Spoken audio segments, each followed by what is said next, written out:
G capital, Delhi D capital, Ford car F capital. Likewise, all these proper nouns are written beginning with a capital letter. Then second variety are common nouns. The name applied to any one class of persons, places or things is called a common noun. That is, it is the name of a class of persons or a class of places, a class of things. For instance, boy, boy means child who is male child, boy, up to 10, 11 years, 12 years, 13, 12 years, up to 12 years we say them boy. Next, women, ladies, women, they are a category, a class of persons, a class of things like trees, tree, cow, river, stone, things like stones, a river, like thing. So, persons, places or things which belong to a particular class, when we classify them, the name of the class is called common noun. And then the third variety is collective nouns. The name of a group of persons or objects of the same kind is called a collective noun. For instance, a crowd of people, a crowd, the underlined word crowd is a collective noun.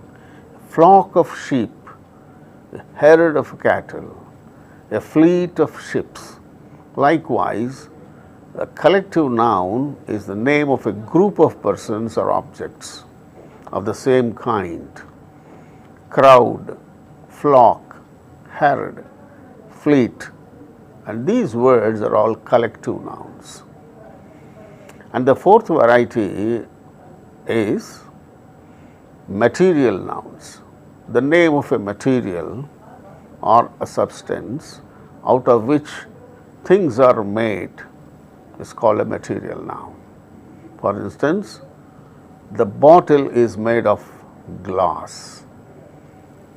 The ornaments are made of gold. The furniture is made of wood and iron. So, the underlined words glass, gold, wood, iron, these are all material nouns. So, name of a material or substance from which things are made, from which we make things, and such of the thing is called a material noun. These are the four varieties of concrete nouns. So, nouns are mainly divided into two varieties, one concrete nouns, two abstract nouns. Concrete nouns are the nouns which we can feel, which we can see and touch. Abstract nouns we can't touch and we can touch, we can't see, we can just think about them. Such of the things are called abstract nouns. And these concrete nouns are subdivided into four varieties. They are proper nouns, common nouns, and collective nouns and material nouns. Okay? These are all nouns. Now, we discuss things about the next item, that is pronouns, next parts of speech. So, how many parts of speech are there in English? 8 parts of speech. Now, first one is nouns, and then second one is pronouns. A pronoun is a word used instead of a noun. It enables us to avoid repeating the noun again and again. So, pronoun, it is a word we use instead of a noun. So, without repeating the noun again and again, we can use a pronoun in place of a noun. See, for instance, Rajesh said that he was an artist. What Rajesh said? That he was an artist. He represents Rajesh. We need not repeat Rajesh again. Similarly, another example, when Gopi hit the dog, it bit him. So, it refers to dog, him refers to Gopi. So, instead of dog again, when Gopi hit the dog bit Gopi. So, we need not mention again dog and Gopi in the second part of the sentence. Instead, we use pronouns in place of nouns. So, in this sentence, in place of dog, we can use it. It is used in place of dog.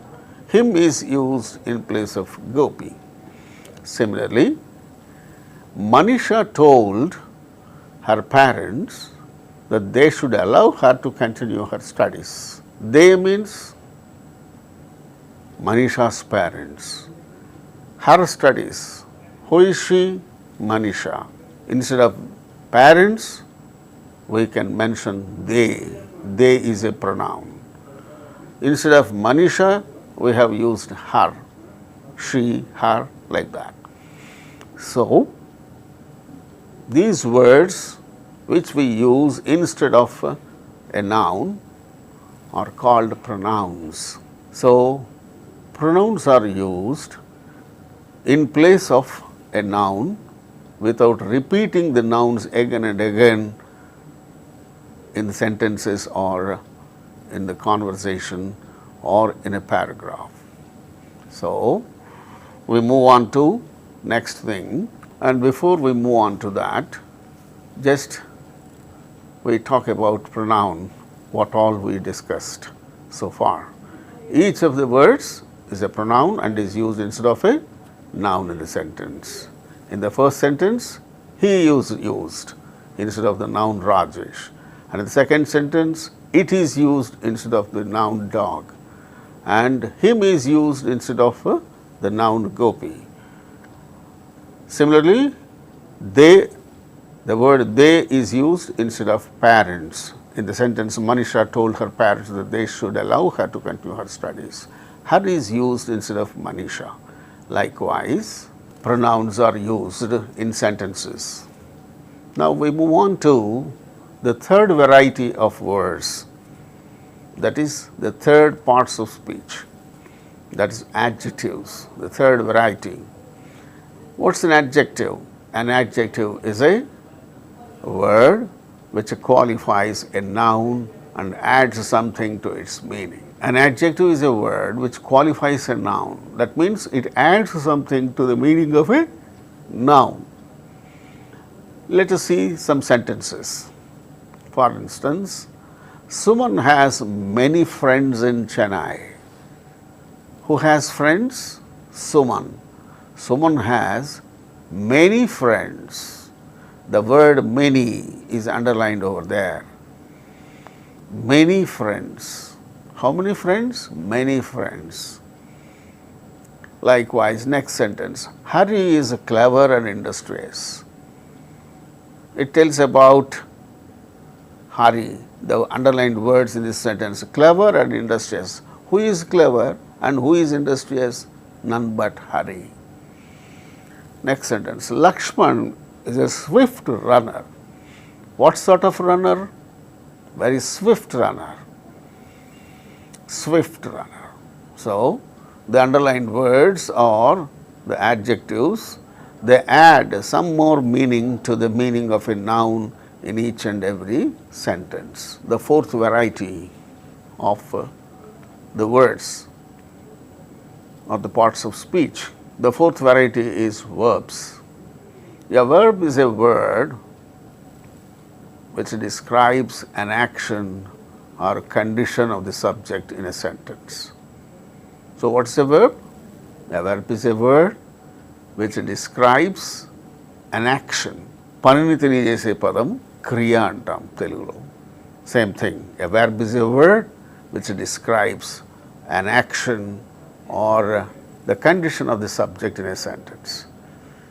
That means what the subject does or what happens to the subject in the sentence is clearly given by the verb in the sentence. See, for instance, the sun rises in the east. Who rises in the east? The sun. What does the sun do? The sun rises in the east. The boy jumped over the wall. What did the boy do?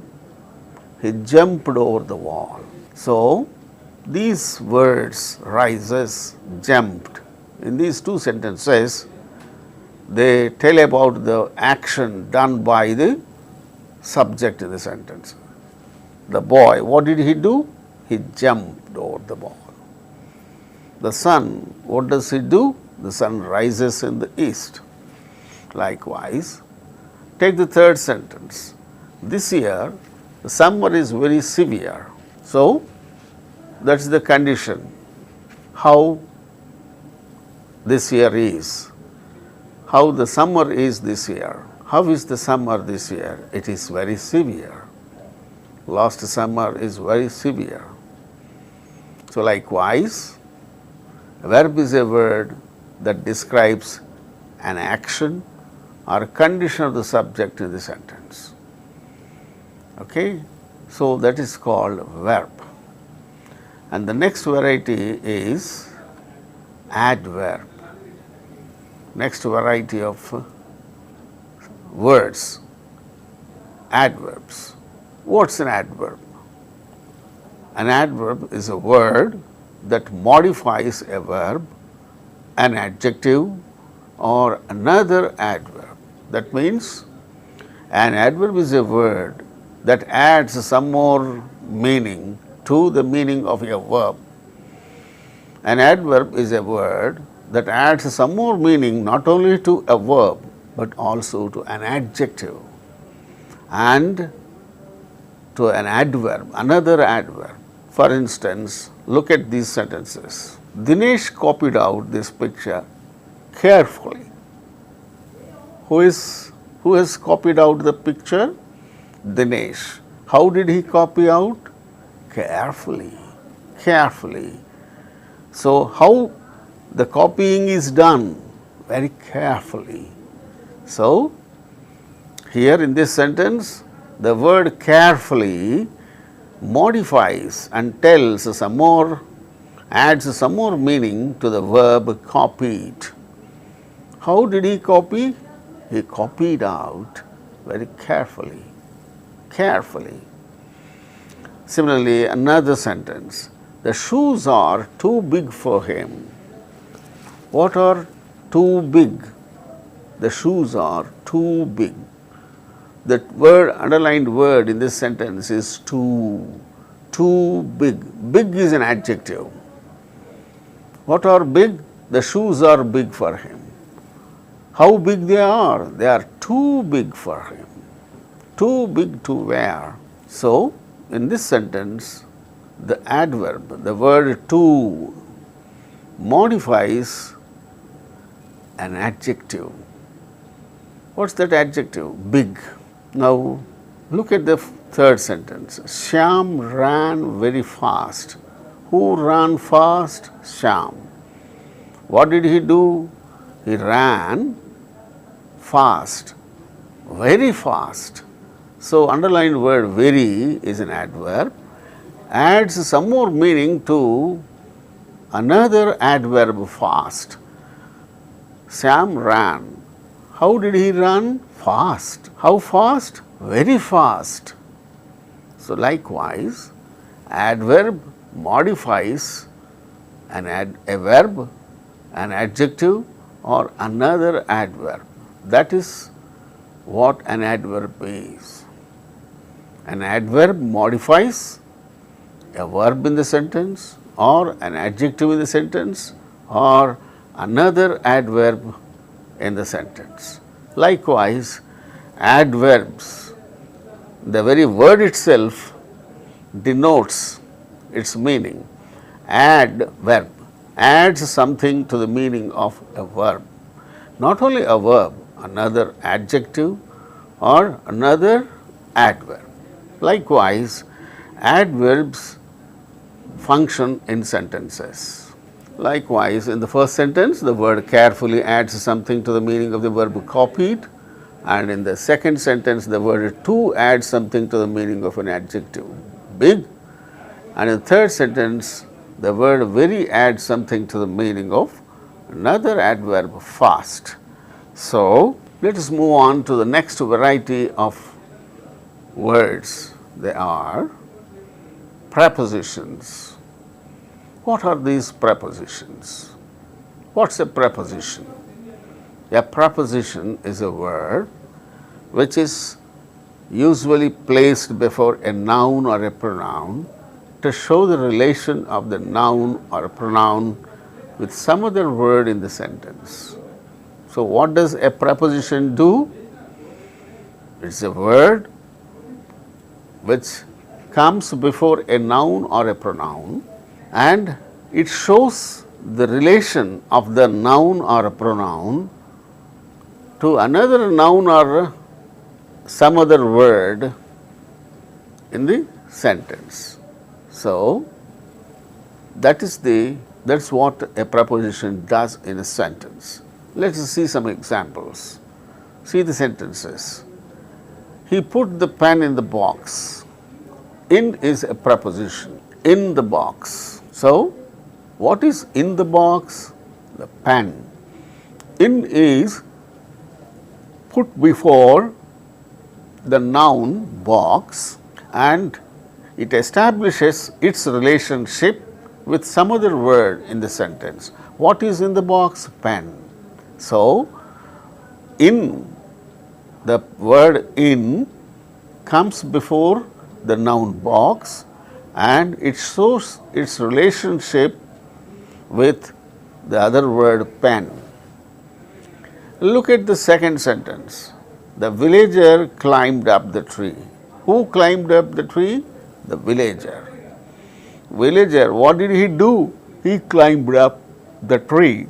So, up is the preposition used before the word tree and establishes a relationship between this tree and some other words in the sentence. What are the other words?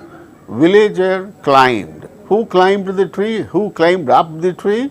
Villager. What did villager do? He climbed up the tree.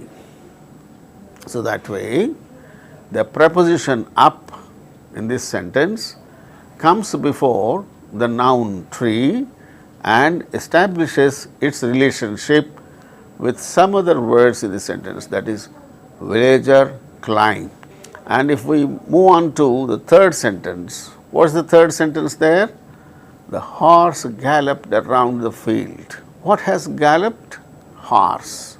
How did it gallop? Where did it gallop? Around the field. So, around is the preposition.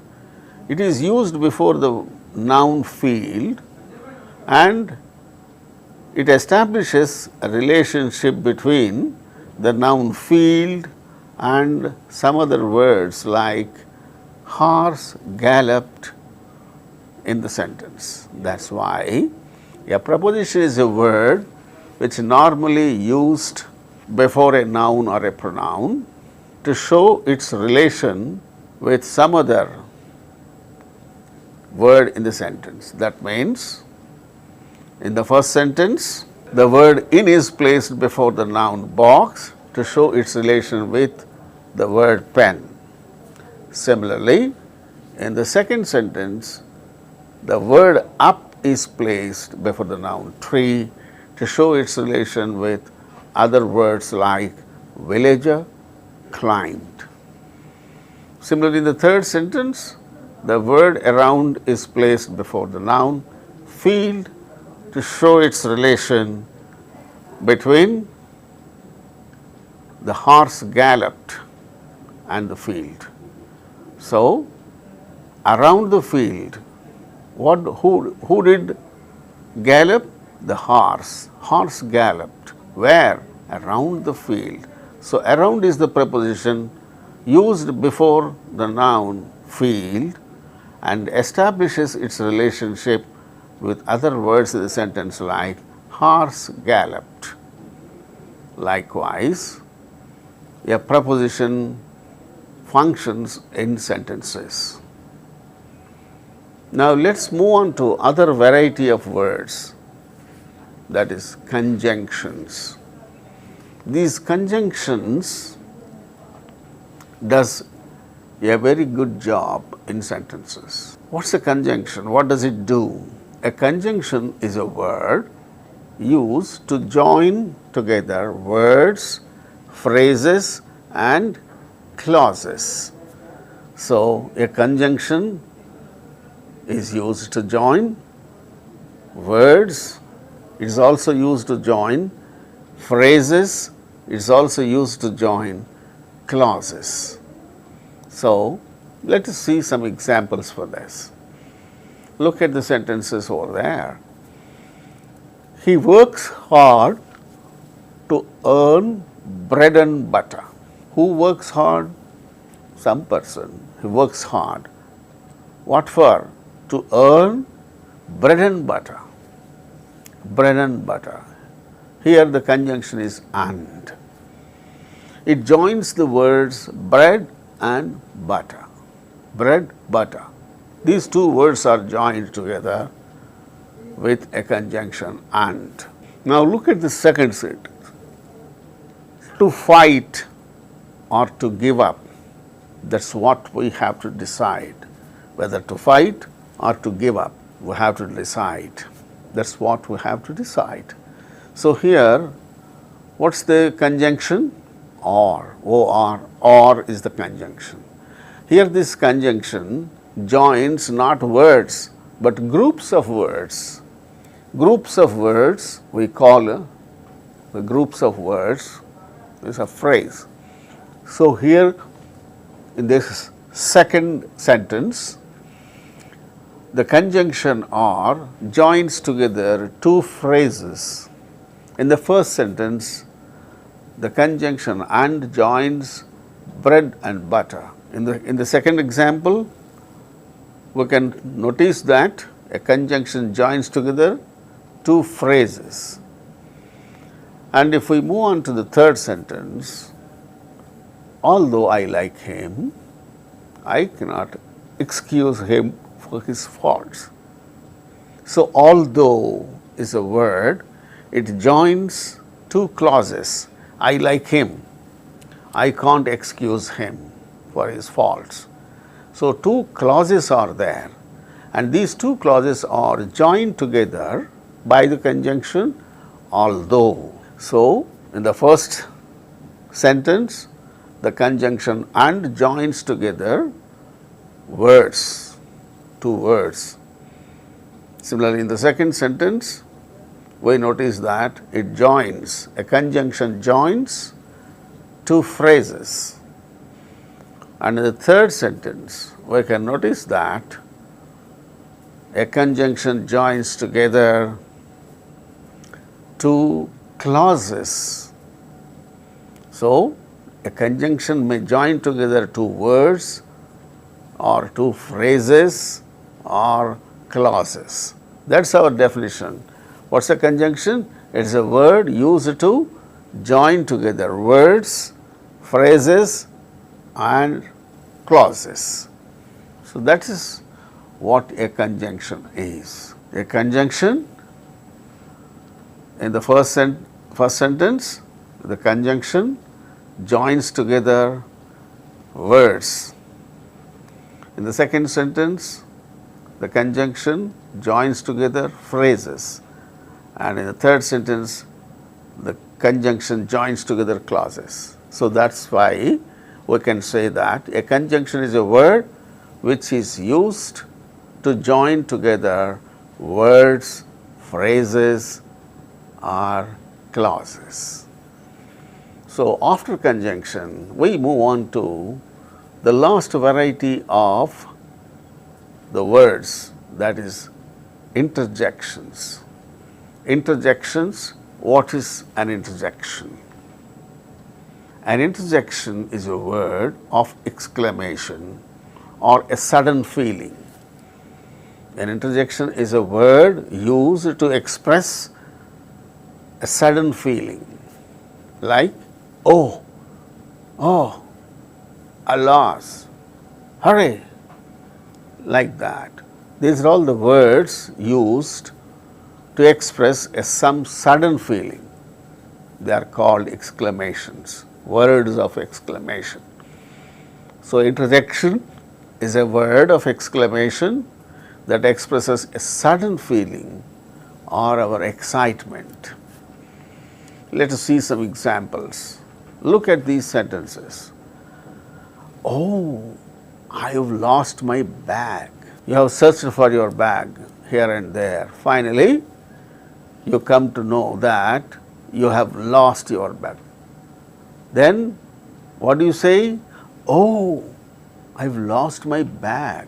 So, when you have got that idea that you have lost your bag, you express some sudden feeling. Oh, I have lost my bag.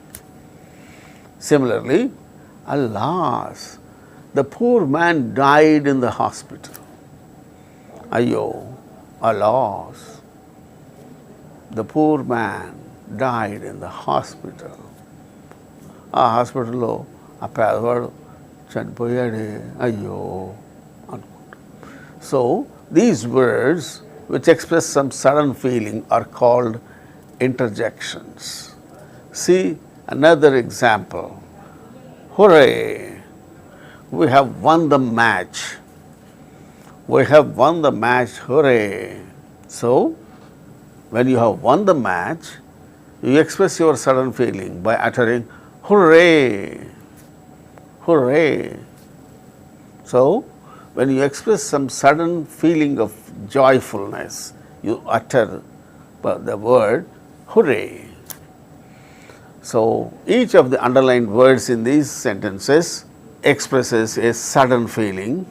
Each of them has no grammatical relation to the rest of the sentence, because the words like oh, alas, hooray, they are independent, they function independently and they have no relationship with the other part of the sentence, the main part of the sentence. So, what are the words? Oh, alas, hooray. So, what are the 8 varieties of words in all? In English, we can notice that there are 8 varieties of words. 1. Nouns. 2. Pronouns. 3. Adjectives. 4. Verbs. 5. Adverbs. Next. Prepositions. Next. Conjunctions. And finally, interjections. These are the 8 different varieties of words which we use in all sentences, phrases and clauses. So, these are otherwise called parts of speech. So, how many parts of speech are there in English? 8 parts of speech. How are they related together? We have discussed in this session. Let us revise what all we have discussed so far with regard to the parts of speech. Why do we say it as parts of speech? The speech is composed of sentences, clauses and phrases, and all these sentences, whatever we speak, where we use several phrases and clauses, are made of words. And these words, basing on their function, they are divided into different varieties of words, different varieties. And what are those different varieties of clauses? The words are divided into 8 different varieties, and these varieties are called the parts of speech. They are the parts of speech. The speech is divided into words. We compose sentences with words. Whether they are sentences or clauses or phrases, they are composed of words. And these words, basing on their performance and basing on their nature and function, అవి ఎలాగా ఆ పదాలు అనేటువంటివి అవి చేసే పనులను బట్టి వాటిని 8 రకాలుగా విభజించారన్నమాట. Nouns, pronounce. నౌన్స్కు బదులుగా వాడే వాటిని ప్రొనౌన్స్ అంటాం. నౌన్స్ అంటే ఏమిటి? Noun is the name of a person or a place or thing. కాబట్టి ఒక వ్యక్తి, ఒక ప్రదేశం, ఒక వస్తువు, వాటి యొక్క పేరు తెలియజేసే పదాలు అన్నమాట ఇవి. సో పేరు తెలియజేసే పదాలని నౌన్స్ అంటాం. అందులో ఈ నౌన్స్లో కూడా ముఖ్యంగా 2 రకాలు ఉన్నాయి. ఏమిటవి? What are they? The nouns are divided into mainly 2 kinds. What are they? They are concrete nouns and abstract nouns. For instance, the name Ramana, it is the name of a person. Words like India, world, Hyderabad, like that. These are all the names of places. Here we have got Madhapur, is the name of a place. Similarly, names of things, book, Bhagavad Gita, Quran. Likewise, names of books. So, they are also nouns. The concrete nouns are the nouns which we can see and touch. We can feel with our senses. They are called concrete nouns. So, whatever we see and whatever we touch, they are called concrete nouns. Are there any other things which we cannot see or touch? Yes, there are. The evil, the goodness, or bad. Some people are considered to be bad. Some people are considered to be good people by means of their actions.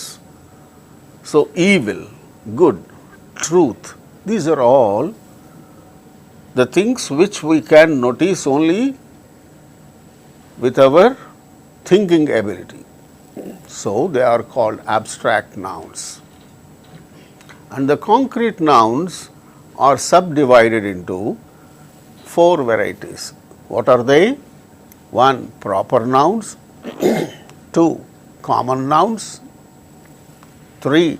Collective nouns. 4. Material nouns. So proper nouns అనేటువంటిది ఏమిటి? ఒక వ్యక్తికి చెప్పేటువంటి పేరు, అదే ఒక ప్రదేశానికి పెట్టేటువంటి ఒక ప్రత్యేకమైన పేరు. ఒక వ్యక్తికి రాము అంటాం, ఓ గోవిందు అంటాం, Delhi place, Hyderabad. Names of places.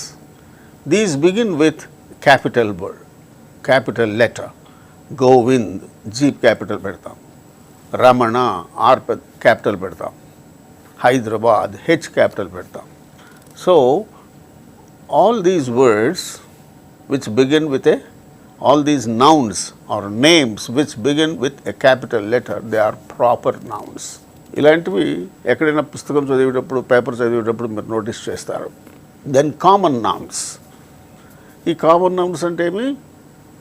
ఒక కేటగిరీ, ఒక class of persons or class of places. Book అంటాం. ఆ బుక్ భగవద్గీత అనేది ప్రాపర్ నౌన్. అదే బుక్ అనే పదం అయితే it is a common noun. A boy, boy అనేటువంటిది కామన్ నౌన్. ఆ బాయ్కే పేరు పెడితే గోవింద్ అని అంటే Govind is the proper noun. Lady, it is a common noun. అదే లేడీకి ఒక ప్రత్యేకమైన పేరు పెడితే Mahita, Mahita is proper noun. అలాగా మనము కామన్ నౌన్స్, ప్రాపర్ నౌన్స్ రెండింటినీ వేరు చేయొచ్చు. ఆ విధంగా you may get questions. Giving the list of nouns, you may be asked to identify whether it is a proper noun or a common noun.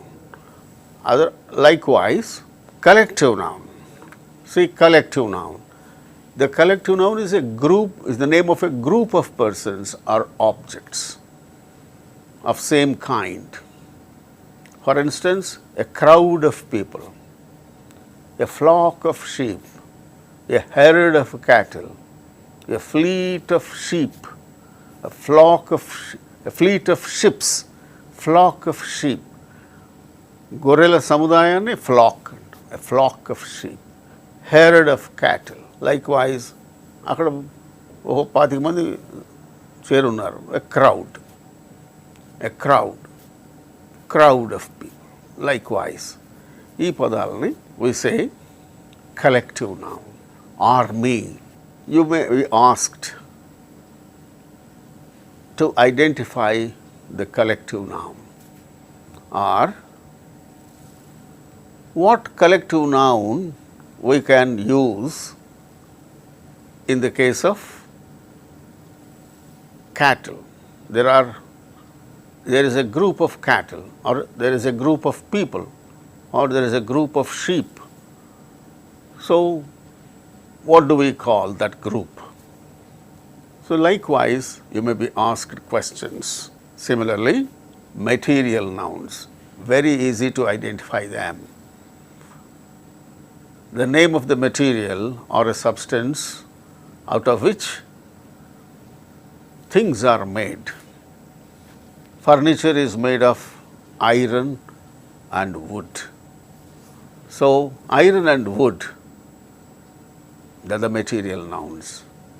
Or the bottle is made of glass. Glass is the material noun. The ornament is made of gold. So, gold is the material noun. So, you may be asked to find the material nouns out of a group of nouns given. So, that way you may be asked questions to identify the material nouns, the collective nouns, proper nouns and common nouns and abstract nouns. So, that way nouns are divided into 4 plus 1, 5 groups, 5 varieties again. What are they? Proper nouns, common nouns, collective nouns, material nouns and abstract nouns. All these concrete nouns we can see with our eyes and we can even touch them. But abstract nouns are the nouns we can't touch, we can't see them. We can just identify them with our thinking ability. Okay? These are all nouns. And whatever we use instead of nouns are called pronouns. తెలుగులో నామవాచకాలు సర్వనామాలు అంటారు. నామవాచకానికి బదులుగా వచ్చేది సర్వనామం అంటారు. So pronoun is a సర్వనామం. సర్వనామాన్ని ఇంగ్లీష్లో ప్రొనౌన్ అని పిలుస్తాం. A pronoun is a word used instead of a noun. Rajesh went out and he has come back in an hour. మళ్ళీ రాజేష్ అని చెప్పకుండా he has come back in an hour అలా అనవచ్చు. Gopi hit the dog and it bit him. What bit him? He was bit by the dog. So, మళ్ళీ dog చెప్పకుండా it bit him అట్లాగా. Likewise నామవాచకానికి బదులుగా మనం వాడేటువంటి పదాలు తెలుగులో అయితే సర్వనామాలు అంటాం, ఇంగ్లీష్లో ప్రొనౌన్స్ అంటాం. So in the examples given all the underlined words are pronouns. He, him, her, they, them, likewise it. These are all pronouns.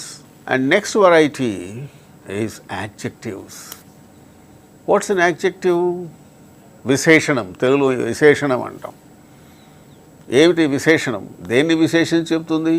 నౌన్ని లేక ప్రొనౌన్ని విశేషించి చెప్తుంది అనమాట. So a word which adds some meaning to the meaning of a noun is called an adjective. It adds something to the meaning of a noun or even a pronoun. So, let us look at these sentences, whatever we have discussed. Identify the adjectives. You may be asked questions like that. Some sentences may be given and you may be asked to identify the adjectives. Adjectives qualify the nouns.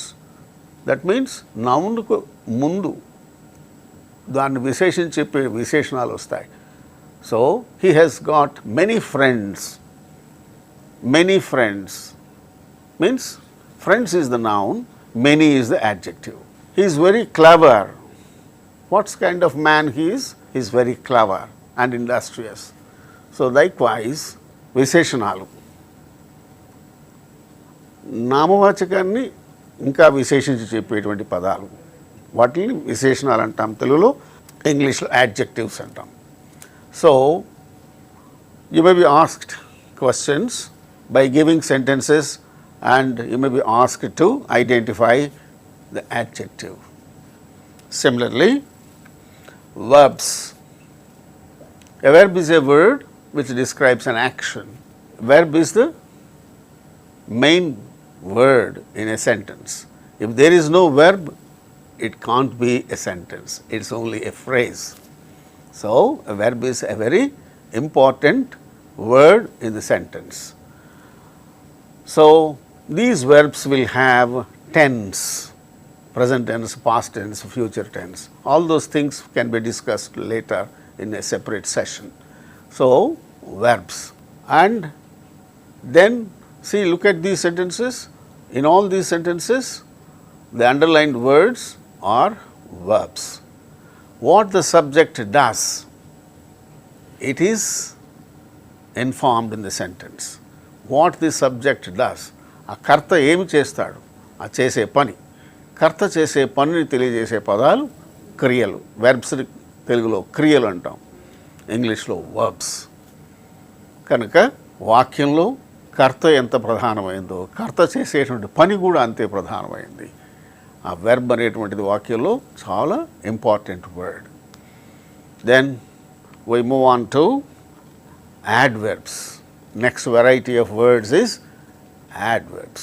What's an adverb? It's a word that modifies a verb or an adjective or another adverb. Adverb అంటే adds something to the meaning of a verb అనేటువంటి భావం ఆ పేరులోనే మనకు కనిపిస్తుంది. కానీ వెర్బ్నే కాక ఇంకొక అడ్జెక్టివ్ని మరొక యాడ్వర్బ్ను కూడా విశేషించి చెప్తుంది అనమాట adverb.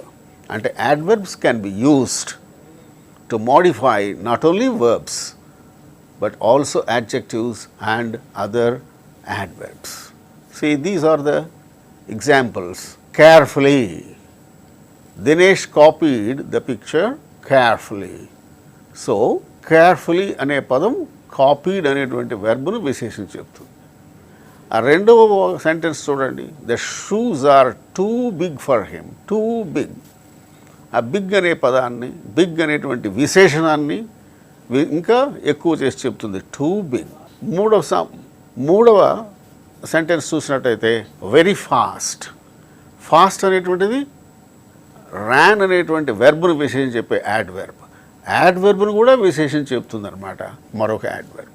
So an adverb adds something to the meaning of a verb, an adjective or another adverb. Next variety is preposition. It is a word which used before a noun. ఒక నౌన్ ముందు వాడతాం దాన్ని. Noun ముందు వాడుతూ ఈ నౌన్కును సెంటెన్స్లో ఉన్నటువంటి మరొక పదానికి మధ్య ఉండే సంబంధాన్ని ఇది ఎస్టాబ్లిష్ చేస్తుంది, ఈ preposition అనేటువంటిది. See, look, he put the pen in the box. In అనేటువంటిది బాక్స్ ముందు వచ్చింది. ఈ బాక్స్లో పెట్టింది ఏమిటి? పెన్. ఆ పెన్ని, బాక్స్ని, ఈ రెండింటికి మధ్య సంబంధాన్ని ఏర్పరుస్తుంది ఇన్ అనేటువంటిది. Pen is in the box. He put the pen in the box.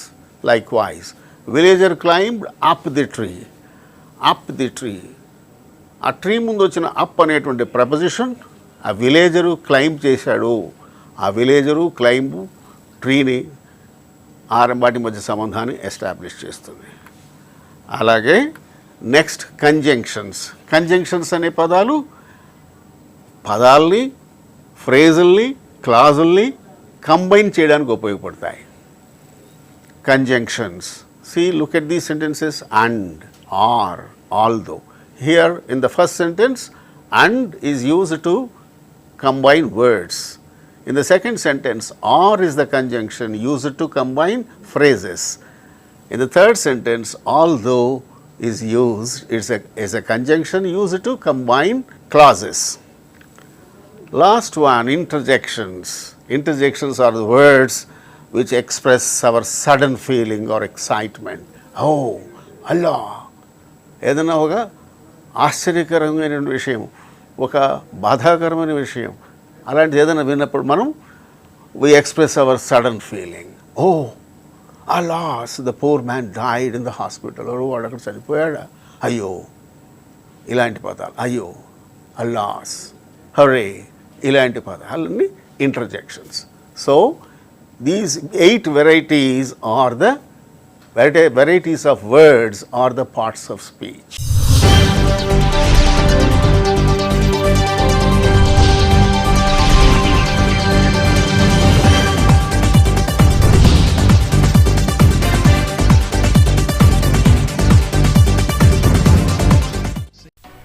Current affairs 2021 June.